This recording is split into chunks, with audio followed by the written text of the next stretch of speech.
अपूर्व हिरे आणि अद्वय हिरे यांना दिलासा मिळालेला नाही। श्री व्यंकटेश बँकेतून परस्पर कर्ज काढल्याचा त्यांच्यावर आरोप आहे। हिरे कुटुंबियांचा जामीन नामंजूर करण्यात आल्याची माहिती मिळतेय।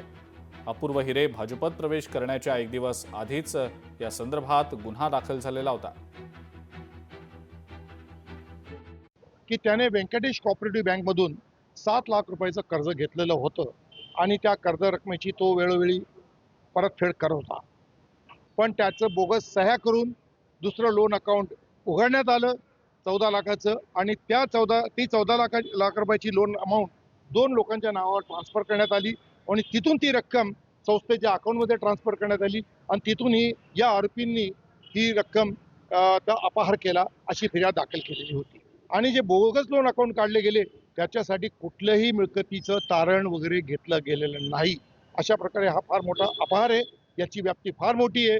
कोर्टाने आमचा युक्तिवाद ऐकून व ग्राह्य धरून आज या तिघींनी आरोपींचा अटकपूर्व जामीन नामंजूर केला।